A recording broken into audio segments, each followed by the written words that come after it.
and good afternoon everyone. Thank you for having us. We're Office Midgie. This house is called AB House and is on the land of the Wadawurrung people. We acknowledge them as the traditional owners of the land. So this is where we are sited. It's a residential house in Barwon Heads on the Bellarine Peninsula. The house is roughly located 500 metres from 13th Beach and the Barwon River. We've been working on this house since 2017 in some capacity or another and is a special project for us. Jimmy and I are both emerging architects and worked in collaboration, both acting as project leads through the various stages of the design and build. We both come from pretty different architectural backgrounds and bring a different set of expertise to both this project and the practice. Jimmy has a background in small-scale residential architecture, while I have a background in larger-scale commercial and public projects. Here's a slightly more zoomed-in aerial photo showing the existing conditions. The clients are a retired couple, and this was to be their first holiday home. They were to be the main occupants of the house, but they wanted to be able to expand and contract the house for guests over the course of the year. The site is 534 square metres, which is a relatively small site compared to the surrounding context. As such, they wanted to be able to allow them to be quite selective with when and where they seek privacy. This shows the proposed subdivision. For council to approve the subdivision, they allocated a building envelope where the building massing had to be positioned. It also required that the internal finished floor be raised off the natural ground by 1 metre. The budget for this project was strict and ultimately led to the project being relatively modest in size with a total GFA of 209 square metres. The front double-storey section of the house is allocated along the front with the central north and western deck separating the front and the rear of the massing. AB House was designed without either Jimmy or I being located in Australia. Jimmy was in Chicago and I was in London. As such, a great deal of time and effort was involved in ensuring we worked in total collaboration on this project. The core conceptual framework for the house is a question of separation and connection across the occupation of a holiday home and its context, what we would call selective privacy, the ability to have openness and privacy when desired. The deformed perimeter of columns provide the frame for each main space of the house. This planimetric approach provides the family with distinct places to grow and recede across the whole house during its ever-changing occupation.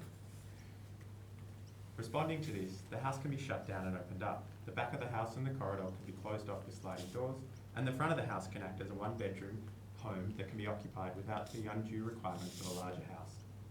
Organised into zones of temporal use, the twisted plan provides each separate part of individual views, deck areas, gardens, shading as required, and all the time ensuring some level of seclusion. Broken into primary elements, each part of the house relies on different spatial organisational devices. The front, unified around a central core that houses the kitchen, staircase, storage and heating systems, works as a divided room that ensures separation between the kitchen and living, but maintains connection when required. The back, organised around a cruciform plan, separates the two bedrooms at either corner, ensuring guests are not disturbed by the other.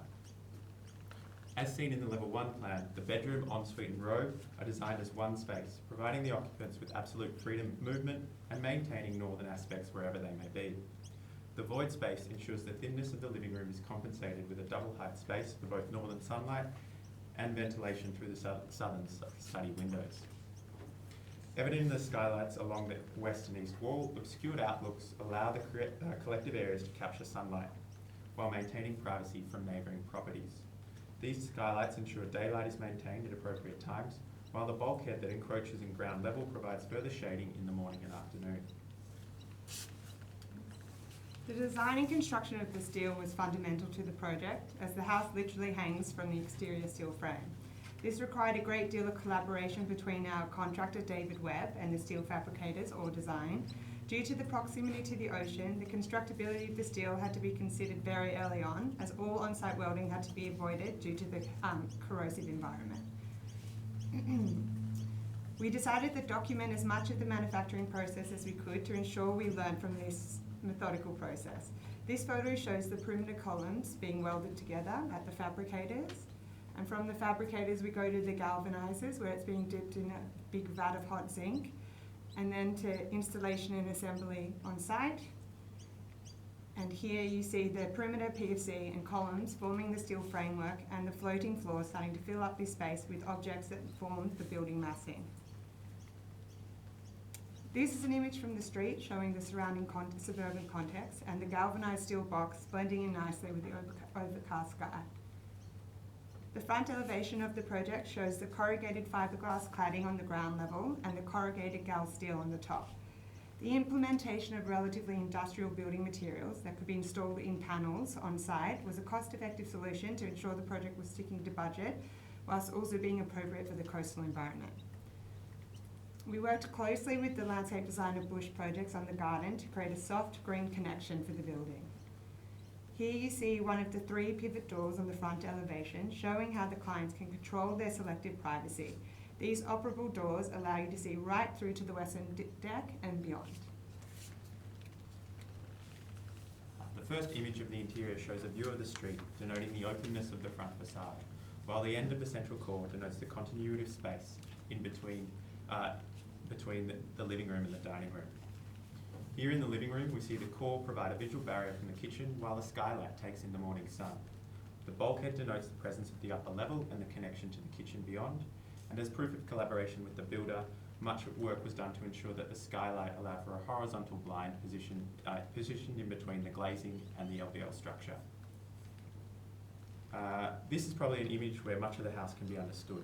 The perimeter of columns that define the envelope of the house, the extension of space from the deck all the way to the street via operable doors, the upper level encroaching into ground level to form a bulkhead and shaded skylights, and the selective privacy of the house, at once closed and at once opened. The upstairs bedroom where the bookshelves conceal the shower and basins, while the space extends all the way to the road, and where northern views are provided from almost anywhere. Here in the study, the client's wish for privacy can be resolved with a private view out to the street, or a view to the north and the side of the powder room. At the bottom of the stairs, we start to understand the slow spatial severance that the corridor establishes. One cannot see its culmination without walking down it. At the other end, the eastern deck opens up in green fiberglass grating, offering guests their own outdoor space. From the outside, we see the underside of the house being utilised and the individual nature of the laundry and powder room providing distinction from the side entry and the guest deck. And here we end with the perimeter frame and the twisted house elevated off the ground, ready to be engulfed by the garden that surrounds it. This project provided the groundwork for both Millie and myself to become better architects, and from this experience, Millie was able to become registered. And for both of us as 2 emerging architects, the opportunities this project provided enabled us to start our own firm, for which we stand in front of you today. But more importantly, the project's distant formation, steep learning curves and innumerate challenges enabled both of us to develop our leadership skills and collaboration skills amongst ourselves and with the people we work with.